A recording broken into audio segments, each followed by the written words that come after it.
Thank you for being here. This is going to be the last panel of the full conference.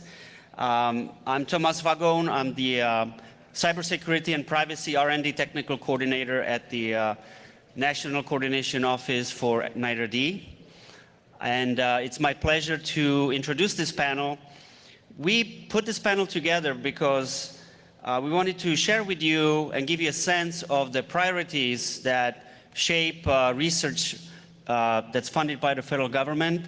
So you will hear about two strategic plans, cybersecurity strategic plan and upcoming privacy R&D strategic plan, and also some thoughts from the panelists on how those plans will shape the future federal strategies for R&D in cybersecurity and privacy. So with that, it's my pleasure to introduce the panel. Starting on my right is Greg Shannon, Assistant Director for Cybersecurity Strategy at the White House Office of Science and Technology Policy. Next to him is Jim Croce, Assistant Director of NSF for the CISE Directorate. Next to him is Doug Mon, Director of the Cybersecurity Division at DHS S&T. And last but not least, Bill Newhouse, Deputy Director of the National Initiative for Cybersecurity Education, or NICE, at NIST. So what we'll do is you'll hear briefly about the Cybersecurity R&D Strategic Plan that was just released in February of this year. You also hear a little bit about the upcoming Federal Privacy R&D Strategic Plan, some discussions by the panelists about what does all of that mean to the agencies and to you, hopefully. And then I hope we'll have enough time for questions. So all the things you wanted to ask, please be prepared to do so. So with that, let me switch over to Greg, and we'll start with the next presentation. Thank you, Tomas. So this plan was released in February 2016, and we have some copies here. My colleague in the back, she will, if you raise your hand and look forward, Michelle, she'll hand you a hard copy. We've got about 100 left. So again, if you're interested in a hard copy, please raise your hand. So this is a plan that came out as part of the Cybersecurity National Action Plan that was released in February. And it was requested in December 2014 by Congress as part of the Cybersecurity Enhancement Act. It was an opportunity to have a conversation with Congress in terms of what they wanted to know what the federal government was doing from an R&D point of view to improve cybersecurity. They set out very specific requirements in terms of, they wanted to see goals, they wanted to see objectives, they wanted to know what risks were being addressed, they wanted to understand how this affected emerging technologies and such. So it gave us a very nice roadmap to build the plan. It built on the 2011 plan that we've talked about here on the NITRD panel over the last 5 years. This plan was done as part of the National Security Technology Council, as in coordination with NITRD to write this plan. So pretty much everyone up here helped write this plan, and others that you know within the federal government who are program managers and such. It also involved the President's Council of Advisors for Science and Technology, PCAST. There was an NSF RFI requesting comments or input for the plan. And then DHS S&T did community gatherings, I think, what, 8 of them? 12. 12, okay, thank you. 12 of them over the course of the summer and fall. And then, as I said, it was released as part of the broader plan. And in the panel, I'll talk a little bit about what that means in that broader context. But I want to present the basic components of the plan just so we have some context. So the writing group decided that the fundamental challenge in cybersecurity is to make it less onerous for the users and developers and implementers, and yet provide more effective defenses. One of the themes that we emphasized throughout the plan was this notion of evidence of efficacy and efficiency. And I'll have to admit I'm quite delighted that the papers that have been presented the last 3 days, that there's a lot of evidence, there's a lot of notion of how effective they are, and with the various performance charts, a good sense of efficiency in terms of how much effort it takes to, what the cost is of some of the implementations. There were 3 goals that we laid out. This was something that Congress asked for. What's the goal of the R&D that we're doing? And this isn't so much to change any of the research that you all are doing. It's mainly to tell a consistent story with Congress, with policymakers, in a way that they can understand and appreciate the value of the work that we're trying to deliver to the American public. So the short-term goal is to help improve the efficacy and efficiency of risk management. This ties in with the NIST risk management framework. That's the near term. The midterm is to achieve sustainably secure systems development and operation. And again, some of the work that I've seen here the last 3 days in terms of sustainable, secure tool chains, secure infrastructure really play into that. And long term, the notion of effective and efficient defensive deterrence. The notion that you're building capabilities, building infrastructure that an adversary is going to have an exceptionally difficult, if not an impossible time compromising. From a technical point of view, we want to tell an understandable story, again, for policymakers to understand how all these technologies fit together and thwart malicious cyber activities. Of course, there's a lot of simplification that's gone into this diagram, but it gives us a basic story, and most technologies can fit into 1 or 2 of these categories in terms of how they help thwart malicious cyber activities. Based on those elements, we identified 21 R&D objectives for those defensive elements. And they highlight promising research areas. So that's why I encourage you to look at the plan. And also on the table back there, I've got a handout, a 1-page handout that has the 21 R&D objectives listed. So if you're looking for, wondering where your thesis topic might fit in there, that'd be a good place to look. But also, these are meant to provide an overall measurement of R&D progress. So it's like, for these objectives, when we go back and talk to Congress each year about the federal budget, as part of the NITRD R&D budget supplement each year, being able to characterize, point to successes. And so part of the job here in seeing these presentations in the last 3 days is to map those into how they represent progress in the field. These objectives are not meant to be comprehensive. So they're meant to be notional in the sense of measuring progress. So they might be plenty of other objectives that one could have for R&D in this area that line up with those 3 goals.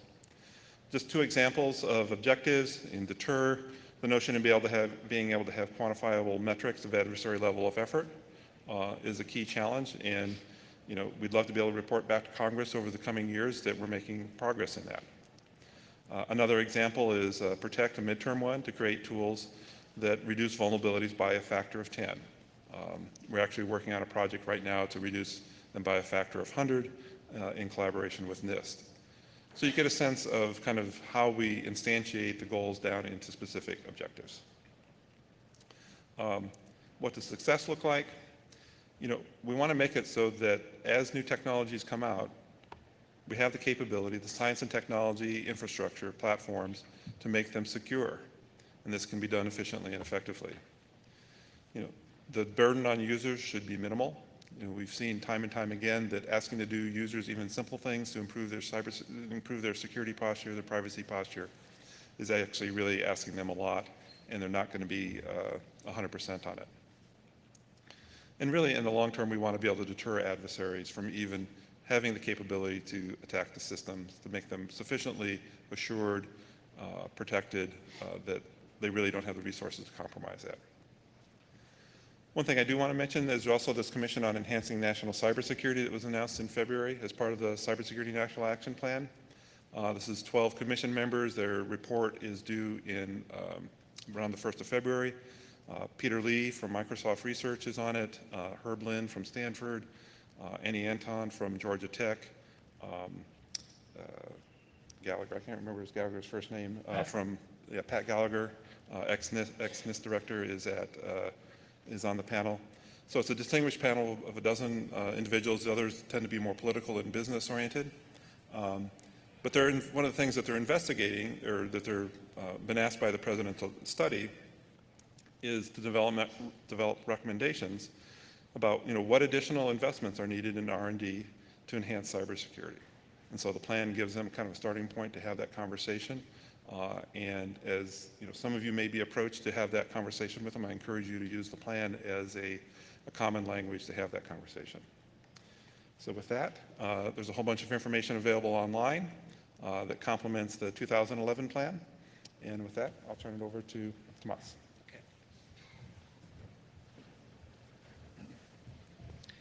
Okay, so I hope you're paying attention because you just learned new acronym, EEE or E cubed.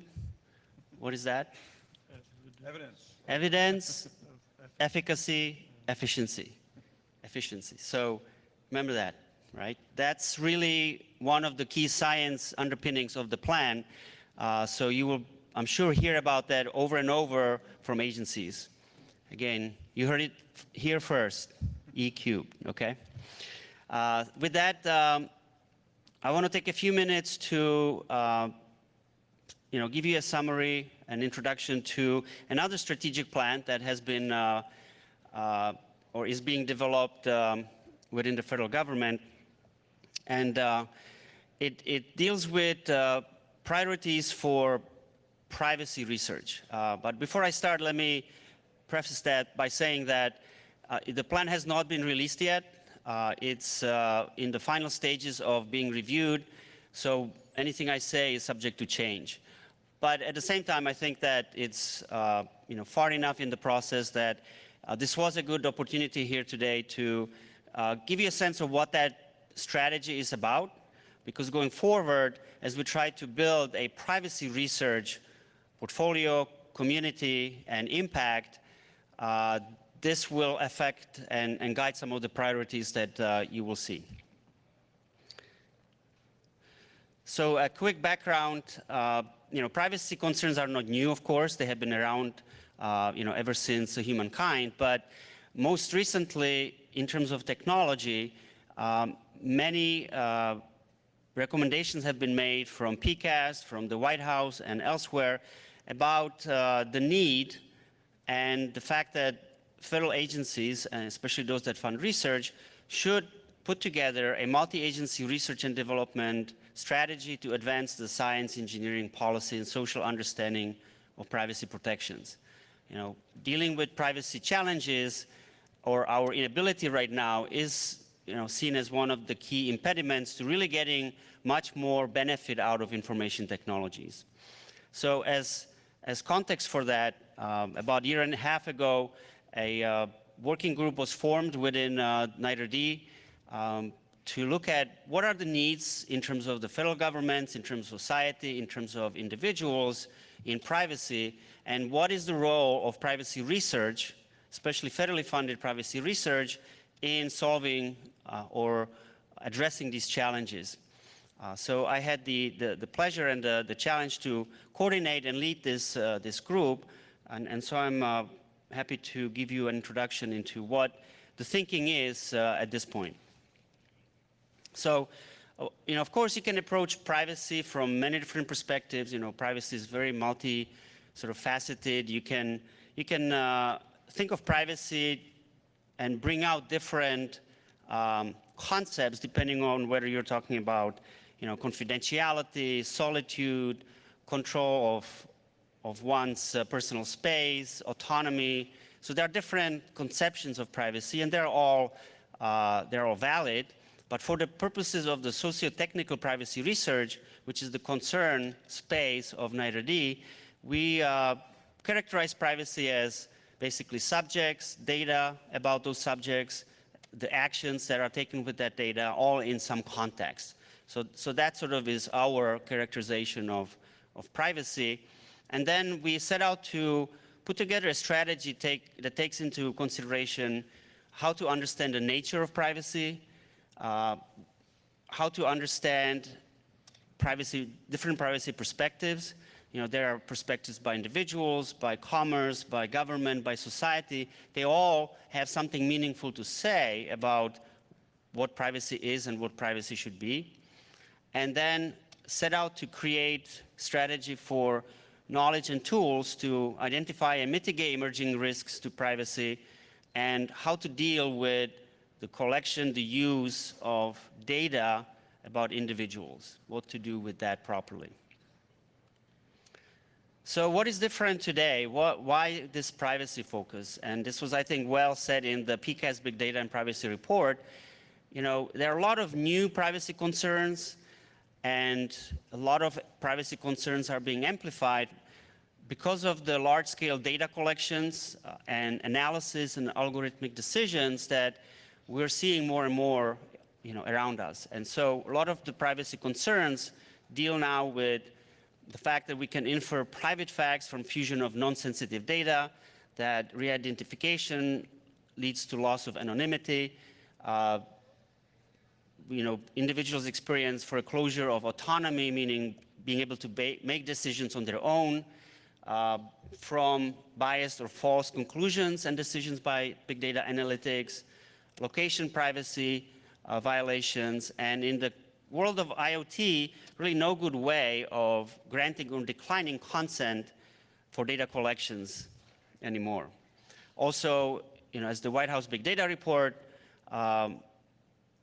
you know, alluded to and characterized, big data is not neutral, right? Big data analytics can and do endanger long-standing civil rights, and this community is part of, well, what do we do about that? So as we were putting the strategy together, these three main areas became our basis or foundation for the strategy as the challenges that we saw. One, privacy is contextual, right? The answer is, well, it depends usually. And so that's a hard thing to do, to build IT systems when the answer is, well, it depends, right? Because privacy expectations vary by individuals, groups, time, cultures, and so on, and depend so largely on circumstances. There's lack of transparency in data collection, use, and retention. We have little or limited understanding and control of what data is collected, how it's used, and what benefits are gained from that use. And that's an issue. And then in the area of data aggregation, analysis, and release, as we know, there's a growing use of predictive algorithms that evaluate and score individuals. There's lack of understanding how individuals are affected. There are concerns from the mosaic effect and re-identification of individuals. So that became the kind of the key basis for the strategy. And so just to give you a view what those prospective privacy research priorities are, one, right, privacy is multidisciplinary, it's a multifaceted concept. So we need to both approach it from a research perspective that way, and also the solutions need to be multidisciplinary. It's not just technology, but it needs to involve ethics, social scientists, economics, policy, law, and so on. If we want to build systems that protect or preserve or enhance privacy, well, we need to understand what that means, right? We have limited understanding about what do people really mean when they say they want privacy, right? What are those values that are important to people, and how those values or objectives could be affected by IT systems. We need to be able to develop systems. We have to have design methods that can bridge that gap between privacy aspirations and the requirements, the implementations, right? There's a big gap right now there. We need to increase transparency of data collection, use, and retention. It's one thing to know that what the privacy rules might be or are, but we also need to be able to be confident that those rules are being followed by the systems. And so we need to have ways to assure that privacy rules can govern and govern information flows and use. And that can come in many different ways, maybe tagging of and binding the rules, the privacy rules to data is perhaps a way forward, but there are other techniques. We need to develop new and better approaches for remediation and recovery. They are more lightweight, more appropriate for the digital age. And we need to be able to analyze the, here's the word again, efficacy of existing redress mechanisms, whether they're legal, economic, or policy-based, to understand what works and why. And lastly, again, we need to work on reducing privacy risks of analytical algorithms. I think that's one of the big growing areas of concern and interest for research is dealing with that question. So that's a brief summary of the upcoming privacy research strategy, hopefully soon. And what I'd like to do next is, my contact information, is to switch a little bit to now having the panelists and the agency representatives, give you their perspective on what these two new strategic plans mean to them and to the agencies they represent, and what are some of the things taking place in that context. So, Jim, why don't we start with you, please? Okay. You can. Want me to sit here? Sure. Is that fine? Okay, great.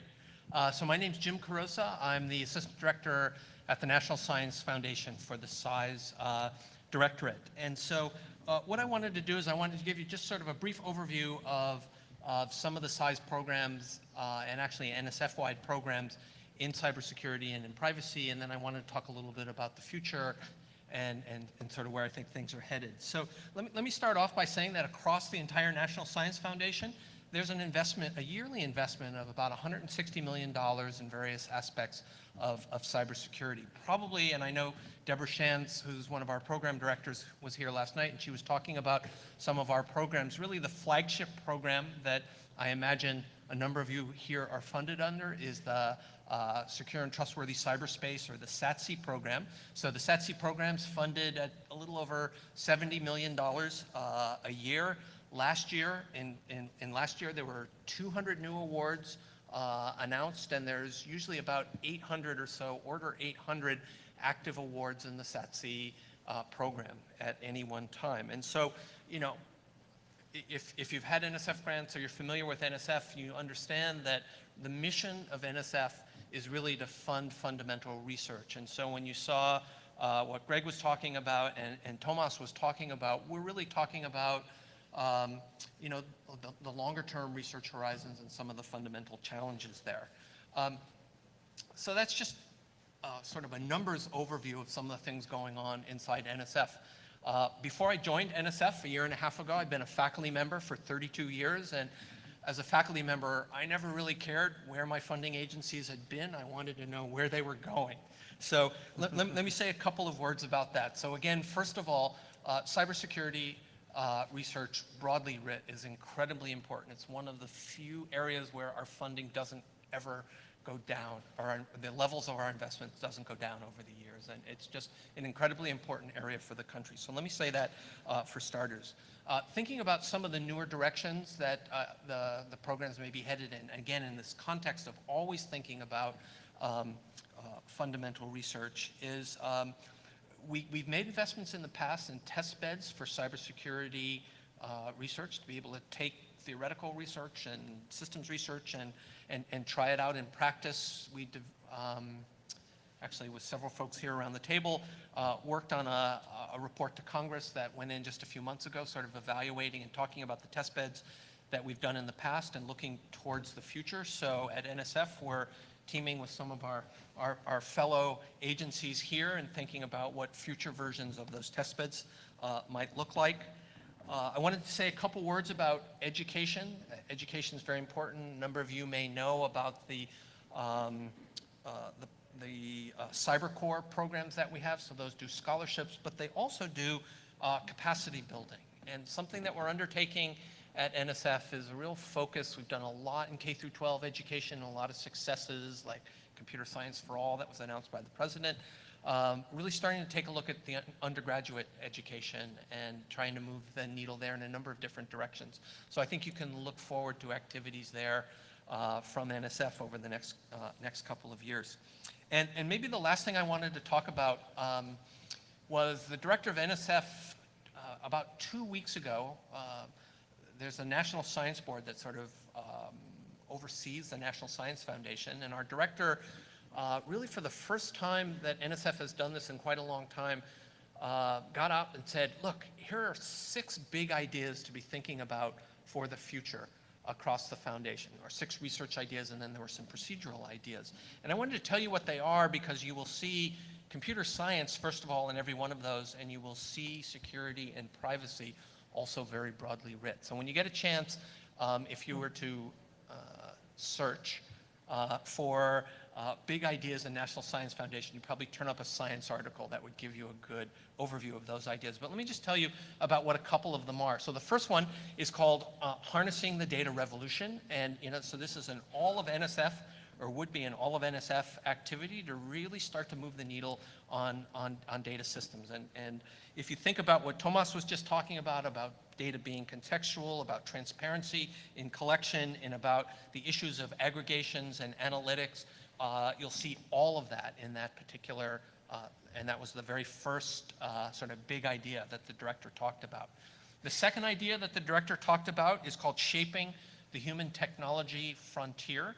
And I will tell you that every program cannot have more than 5 things, right? Because it's got to be, what are you focusing on? And security and privacy, you will see, is called out as one of those 5 things that's being focused on there. And in particular, the socio-technical, the interface between technology and the human, that goes this way from us to the cyber, and then from the cyber shaping individuals and shaping how society interacts. So I think both of those big ideas, which are really the first 2 that the director has talked about, security and privacy, cybersecurity and computing, are broadly writ across all of those. A third area is quantum, and obviously for segments of this community, quantum's of great interest. That's the third big idea. There's an idea of rules of life, the Arctic, and I should remember what multi-messenger astrophysics. Okay, maybe that one doesn't have cybersecurity in it, but those are the 6 big ideas, and at the NSF we're still now, so now we've rolled these things out and beginning to execute on these, and as we think to a transition in government and where things might be going over the next 3 or 4 years, I think you'll see these ideas playing out largely. So maybe with that, I'll stop, I'll turn things over to Doug, and thank you all for the opportunity to have a chance to speak here, and I'm looking forward to the discussion. Great, thanks. Doug Maughan, I'm the Division Director for Cybersecurity at DHS Science and Technology. Just to give a little bit of a different flavor on things, so as Jim mentioned, NSF is very much a basic research organization. DHS is not. We take the outputs of NSF and fund the applied research and development and test and evaluation and transition and commercialization. So we're very much a product-driven activity to try to drive technology and products into operational environments. DHS, many of you, I'm sure, are familiar with at least a couple of missions of DHS. Every time you're at an airport, you see TSA, that's a DHS organization. Or if you go in or out of the country and you come in at CBP, that's another DHS organization, but I'm going to guess you may not know a lot of the rest of DHS, and that's what we're finding out. But we have major missions in the areas of counterterrorism, borders and immigration, and customs, as well as resilience. So FEMA, anytime there's a flood or a hurricane or something like that, is a FEMA exercise. And then, of course, cybersecurity is one of our 5 major missions. Within the cybersecurity mission space, we have 4 specific areas. One is we are responsible for the cybersecurity of the critical infrastructure, working with the private sector, especially in those critical sectors like electric and banking and finance and water, et cetera. So we have a key mission area there. Second mission is our job is to secure.gov. So that's not the military, but that's the civilian government organization. So our job is actually to secure NIST and NSF and a few others. Third is the law enforcement supporting mission. So DHS is the largest law enforcement supporting organization in the government, between Immigrations and Customs Enforcement, U.S. Secret Service, Coast Guard, and CBP. And then our fourth area is what we call strengthening the ecosystem, and so this includes where S&T fits, research and development, developing new products, awareness and education, as well as our international partnerships. We have a dozen of those international partnerships in full swing. So that's where the DHS mission space is. Within science and technology, where we're focusing is on developing new products and new technologies. Our budget is roughly $90 million a year, and it's about 40% academic, 50% to industry, both small and large, and about 10% to some of the national labs and other government agencies. And in the end, our goal is to develop new capabilities and bring those into the marketplace or into operations, and ensure that we transition those technologies. We don't want them left in the hands of the government, and sometimes we may not want them left in the hands of the researcher if the researcher's not interested in doing the business piece. Our third area is, in fact, providing an R&D leadership globally. So we work with all of our international partners as well as the interagency. And our fourth mission is to help develop the next generation of cyber leaders. And so we do have some active engagements there, and looking at how do we replace many of us who will all be retired in a short period of time. So as it applies to the federal plan that Greg and Tomas have just talked about, from a DHS perspective, we've already funded some amount of research in privacy, and we certainly believe in the strategy and that it's going to become an even more important area. DHS is extremely focused on privacy. We have your data and everybody else's data, and the concern is how do we make sure that we protect that data and it's not misused or abused. So privacy, every component of DHS has its own privacy officer, as well as an overarching privacy officer for the department. So certainly we're fully in support of the privacy strategy, and we'll certainly expect to see more R&D in that space. As it applies to the federal R&D strategic plan, I think there are certainly a couple of areas that I can see from a DHS perspective that we're interested in. Certainly the human aspects of cybersecurity. We've long forgotten about how important the human is, and so we're now paying the price, I think, for that. And another area that Greg talked a little bit is about, the whole E3 and efficiency and effectiveness. That means we have to be able to measure. And I'm sure many of us in the room realize that we don't do a very good job of measuring security or being able to even quantify how secure something is or isn't. So certainly from our standpoint, I think that's another key area for us. Again, I think I'll close out is, if you look at DHS and what we're focusing on, just keep in mind that we're a shorter term organization.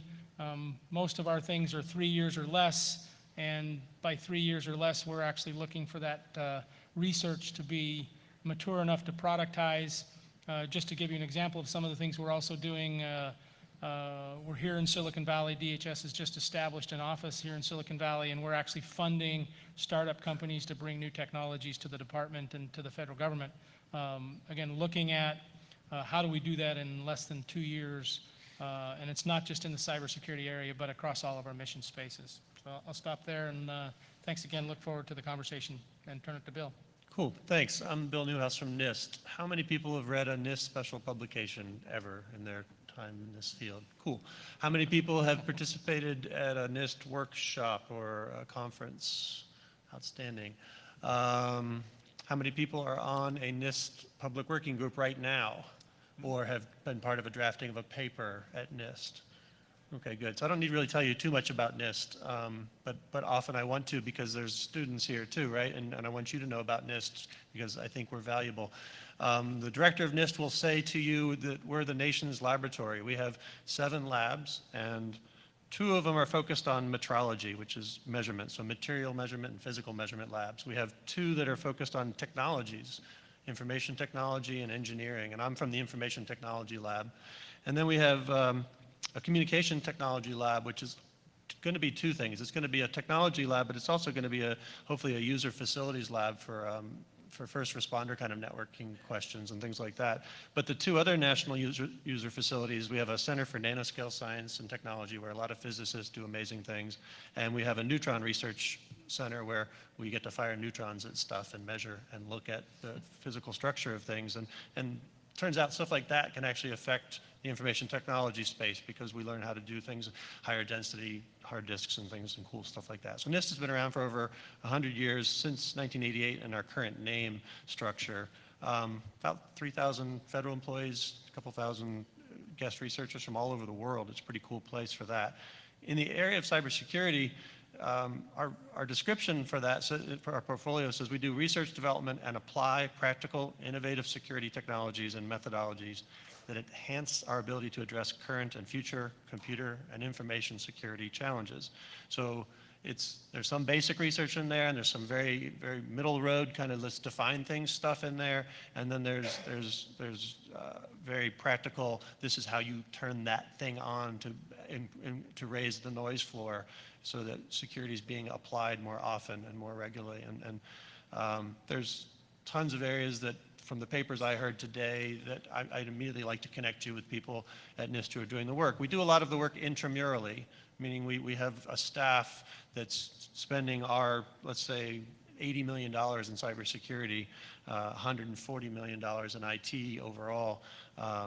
And the way we engage is through those workshops and through the publications where all the publications go out for public comment, and there's periods of opportunities for everybody to come back into a document and say this is wrong or this is right or thank you for writing that in a really good way. And so it socializes the concepts very carefully as we go through them. This past year we have 7 divisions in the Information Technology Lab, and a new one's called the Applied Cybersecurity Division. And I'll just quickly point out that I'm the Deputy Director of NICE, which is kind of a cool way to be. I'm a nice guy. But we also have NSTIC, and we have the NCCOE, and those are all great acronyms. And NSTIC is the National Strategy for Trusted Identities in Cyberspace. It is aimed at driving away the use of passwords, okay? And it's driving towards more multi-factor things for authentication. That's oversimplifying their mission, but that's a national strategy. The NCCOE is the National Cybersecurity Center of Excellence. I also work there as a security engineer, and our goal there is to demonstrate that standards can be applied in today's technologies to improve, again, that noise floor I just mentioned.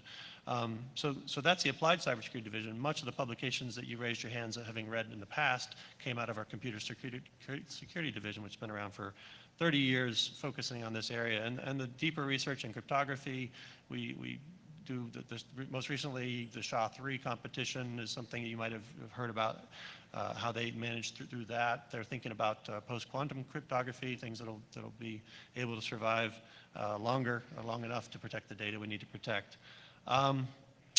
What else to share? I'd rather let you guys ask us questions. To the question of what will NIST be doing for either of these new strategic plans, we do have a privacy engineering effort. Naomi Lefkowitz is leading it, and Sean Brooks will be at tomorrow's privacy workshop.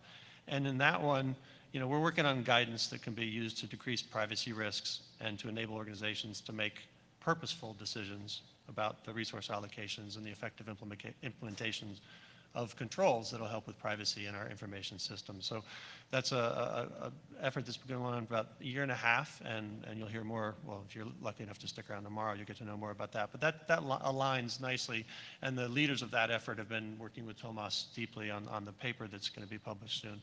On the other document, I was pleased that every time I walked away from one of our drafting sessions with Greg and Doug and others and Tomas, and Jim and his team was there as well, that I could go back to NIST and say, they want to put something in there about risk management. Is that cool? Well, absolutely to NIST, that's very cool because risk management framework is something we've been focused on for a long time. And about a year and a half ago, the DoD said from now on, our risk management framework will adopt the ones that NIST has already drafted because we're already working together to do those documents.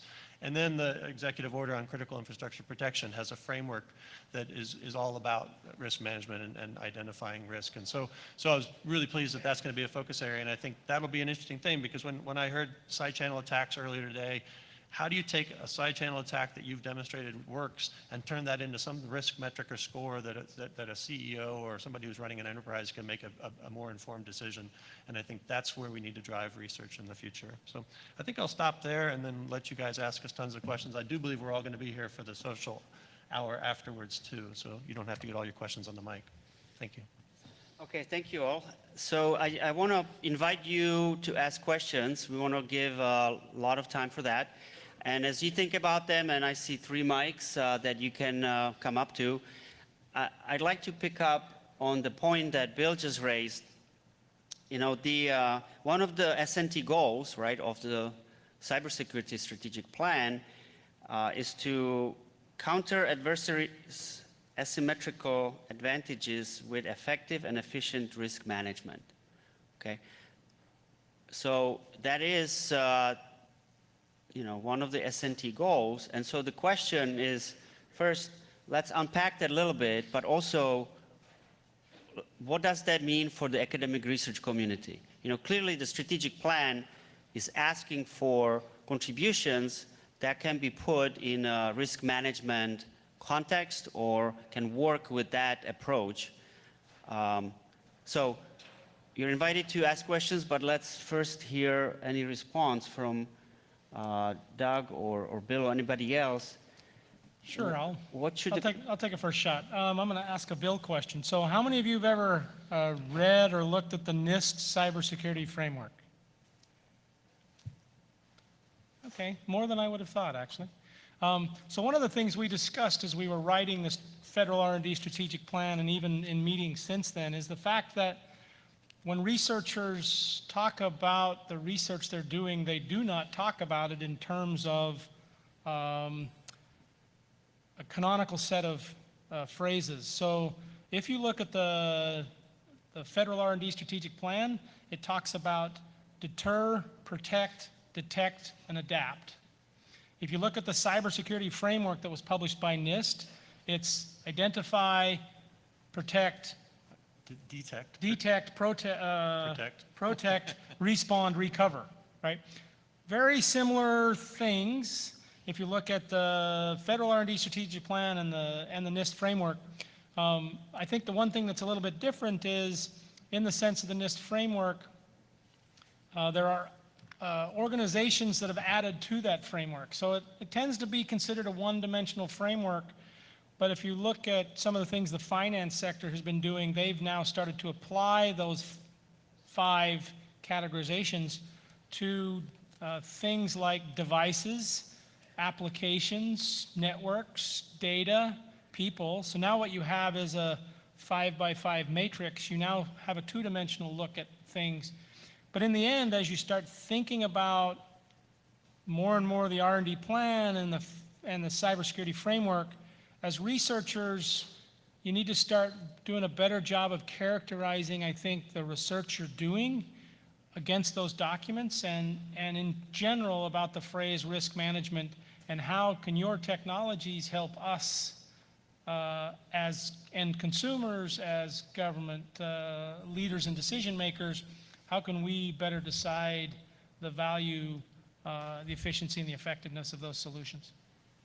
Yeah, jump in. So maybe if I could respond to something Doug just said, and I might characterize it slightly differently. So I don't think that, necessarily as researchers you want to contextualize your research in those specific areas. But the value of these strategic plans are, as researchers, we're always looking for how do we choose important problems, right? And problems that matter. And these documents are filled with a lot of really smart people's views of things that matter.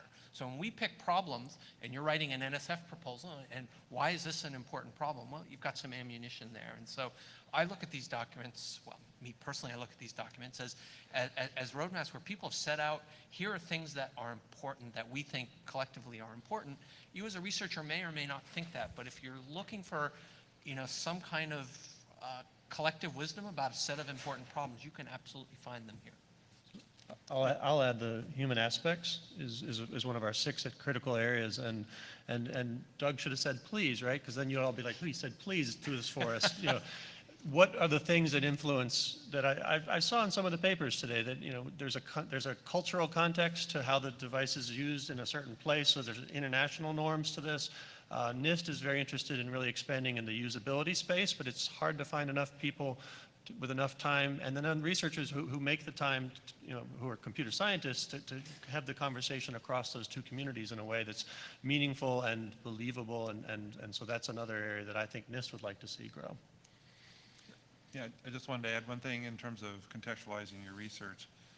We were mindful when we wrote the cybersecurity R&D plan that, you're going to talk to your representatives, your congressional staff, your policymakers.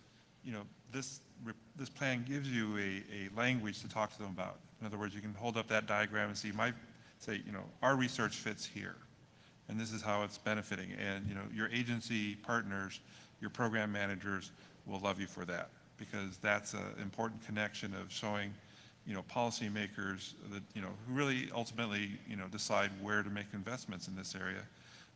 The amount of investment to make, which is today about $750 million. So, the country's making a huge investment, to show that it's actually paying off.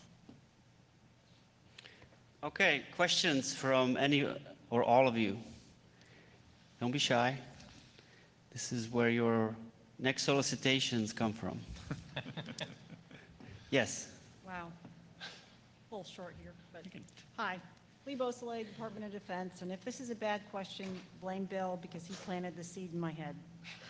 So, as someone whose my mission is security for high-performance computing, kudos to you guys for giving it a call-out in the strategic plan. However, I think there's a lot of catch-up that both the HPC community and the cybersecurity community needs to do to really understand the problem space. And by that I mean, what solutions can we apply today? And being someone that's working the problem, I think it's very few. And where are the gaps that need to be addressed? So here's the question.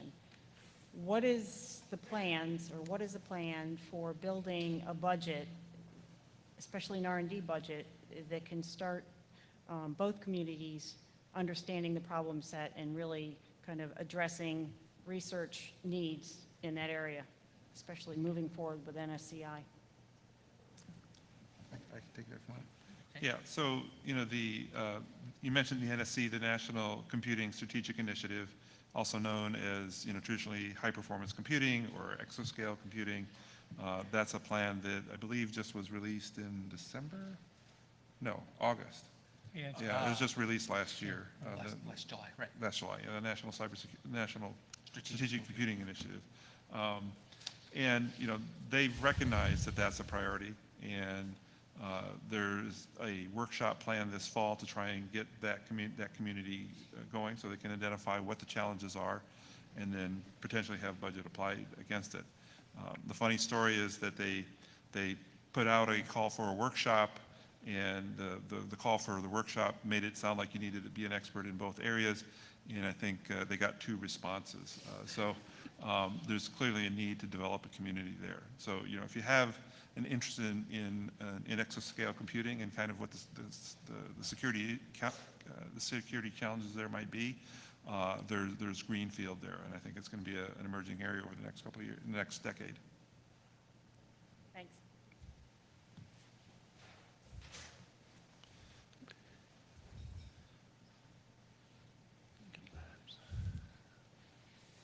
So each of the strategic plans that you listed have a number of recommendations associated with them, and you've already talked about metrics. How are you going to measure progress towards accomplishing those recommendations? For the in the cybersecurity one, we actually didn't put measurements. We actually treated those almost like recommendations to Congress. So I guess, coming to a bill near you maybe is one way to measure progress. We really focus on the progress of the science and technology base. Is the science and technology base advancing in ways that the objectives, the R&D objectives that we put in there measured? But Doug, how do you measure your well, I mean, that's a progress? great question, Rob, is, how do you measure progress in research and development? I have a little bit different model for how I measure, because my agency and the stuff we do is a little bit different. I measure my progress and my success by the number of things we see into the commercial marketplace and being used. Maybe not the best measurement of R&D, but certainly maybe of D. But I still maintain that the measurement piece is hard. And even though we talk about metrics, most of the time we're talking about metrics of security of systems. The metrics of research ROI is a really tough discussion, and one that I don't believe we, even in the interagency, have a really good cross-agency answer for. I mean, each of us measured a little bit differently, but it's certainly something we probably ought to spend more time thinking about. How do I evaluate your research project and whether or not to keep funding you or not fund you? I will say also that the National Science Foundation, this is a problem that we've been wrestling with for quite some time, and have actually got together a group of 4 people actually in the director's office to be looking at exactly that issue. And again, I think for agencies where the research horizons are much longer term, measuring research progress against a strategic plan over a short period of time is probably a difficult thing to do. But again, it's even harder where sometimes the fruits of a research don't even show up for 10, 15, 20 years, and maybe in a very indirect way. So as Doug said, I think it's a tremendously challenging problem. We've had a lot of discussions about how to do that, and honestly, I haven't seen great, obvious, oh yeah, that's what we should be doing come out yet. I do want to mention a proxy metric, actually. Being in the Office of Science and Technology Policy, actually, I'm in the National Security International Affairs, and so I get to see how how the President's Science Advisor, Dr. Holdren, interacts with internationally with science ministers around the world. And so a proxy measurement is the eagerness with which our international partners are excited to work with the United States. So the notion of science diplomacy and kind of that payout. And I think, the sort of multinational cohort that Doug has put together in DHS, would you have 11 countries now? 15. 15, okay, I'm always behind on the numbers. 14, sorry. 14, okay, so We're 14 15. countries are engaged with DHS, and that's just phenomenal. And, it's a diverse range of large countries, of small countries, I think pretty much from every continent too, so, short of Antarctica.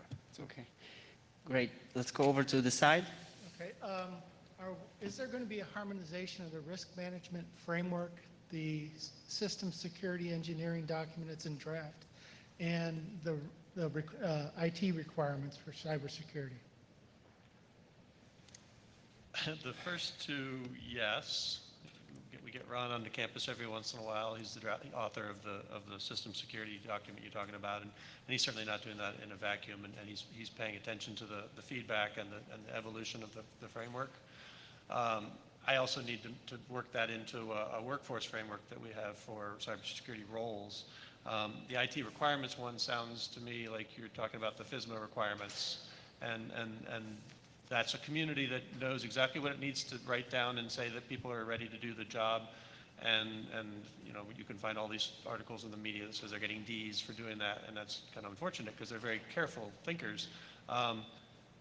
When we move that workforce framework to having cybersecurity roles, we're including IT roles, specifically because IT roles are enablers of cybersecurity, and it's kind of the nice pathway in, and if you're doing IT, you have an impact on cybersecurity. So they're getting closer together. I can't say perfect promise yet, but every document that NIST will be putting out in the future will try to circle in those 3 spaces that you just described. So thanks. I'll just quickly add, in terms of the privacy research, right, the cybersecurity framework at NIST, as it was developed, it was asked to also address privacy. That gave rise to the privacy engineering efforts to bring that understanding into the framework, which is now being reflected and is affected by the strategic plan. So there is that harmonization, as you said. All right, Sam, over to you. Yep. So I'm continuing in the same line as the first person who asked the question. So Doug has talked about funding research that helps solve the security problems of the national critical infrastructure, et cetera. But how should a researcher at a usual university find out about what the needs are in critical infrastructure? So are there cybersecurity problems in subways or water plants? And if so, how do they learn enough to be able to do the fundamental research that's needed? So I'll offer one opportunity that, like last year, we did a workshop in cybersecurity for smart cities. So we asked people who thought who are doing innovative thing for smart cities to talk about the cybersecurity aspect of it. And I'll admit also that people quickly went to the cool part of the smart thing and not the cybersecurity part of it in describing it. So that's not a great endorsement of coming to our workshops, but I think that's where you're going to find the community where you can meet somebody in your local critical infrastructures, that are around you. They come to NIST, join them. our critical infrastructure framework, there's continuous workshops. They just did one in April. There'll be another one this summer. Each of those provide opportunities to be with people who have to think about their critical infrastructure systems in ways that you may not have imagined, and which regulations they have to live with and what compliance things they're doing. And I think that's a good information spot for at least somebody at each university to be strongly aware of. So I'd like to also mention that I think that and you know this, it's not like you just show up at a workshop and then you walk away and say, okay, I get it all, right? It's a long-term process of really being able to understand deeply what those challenges are. I think that's really hard to do when a funding model is, it's a 3-year research grant. So I think that one of the things that's really neat is, in certain areas, a lot of thinking about what's the right timescale for funding and larger scale activities, so that you have the time to be able to, bake in true collaborations that way and really be able to interact. And it's not just, you get a sweet spot of 18 months in the middle of a 3-year grant, but that you've got a much longer sweet spot in the context of a 5-year grant, or, some of the centers that NSF has funded, I think really provide that kind of opportunity. They also provide an opportunity for community to gel around a particular area, not just the PIs, but the outreach from those kinds of centers. So let's take the 2 more. I think, Seda, you were next. And then I think we'll be out of time, but I do want to remind people the panelists will be at the reception, will be around, so we can continue one-on-one discussions afterwards. But let's start over there. Thank you so much. Seda Gerses from Princeton University. I'm also one of the co-organizers of the Privacy Engineering Workshop tomorrow. We've been doing some systematic analysis of the literature coming out of cybersecurity research, and we see a lot of propositions for very intrusive technologies and no reflection on ethical and privacy or civil liberties issues. So I'm wondering, are there mechanisms that you have thought of beyond the harmonization of the 2 frameworks, which actually would lead to the avoidance of the situation where the last slide says we have privacy issues, or some people do privacy research, but others do research that basically breaks all of the solutions that are coming out of the privacy space. So have you thought about how to break the siloed knowledge and kind of conflicting interaction? So I'll take a first shot at it. I'm hoping you're familiar with some of the stuff we did 5 years ago in the Menlo report. I have a new program manager there, and I've challenged her to take the Menlo principles and the ethics as it applies there, and we need to go to the next level of whatever that looks like from a community. And while there wasn't a large focus in the privacy specifically as part of Menlo and the companion report that we did 5 years ago, I certainly believe that's kind of in the future as part of this next round of what we're going to do with Menlo and the ethics and the ethical principles, as not only as it applies to the research community, but as it applies to the consumers of the technology. And I think for right now, that's the one thing that we've done from a DHS perspective that I think has implications not only for R&D, but for end consumers.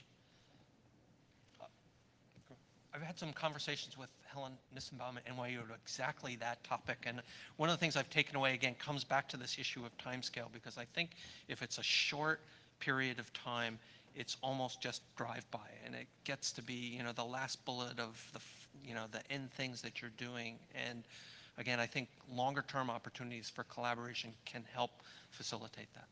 Yeah, I'll just make the comment that at least within the machine learning and AI initiative, that's conversations are going on. Ethics are front and center, and there's a nice mix there of the privacy issues as well as the security issues. And I'd also point out that IEEE has been taking a leadership role in this. There's something called the Internet Initiative, and they've been looking at ethical issues around security and privacy and how those tie into policy. So I think it's a multifaceted approach, and that's one thing that this administration has been very strong on is the public-private partnership approach, that it's not up to the government necessarily to do everything. And I think ethics is a particular area where ethical decisions are something that come out of society. So it's going to be more than just the government, but clearly the government, with things like the Menlo report, can facilitate that. And last question.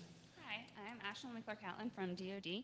I was curious, when you think about incidents like the recent OPM breach of federal employee data, how does that impact your relationships with academia and industry, and what do you do when that undermines your credibility with the general public?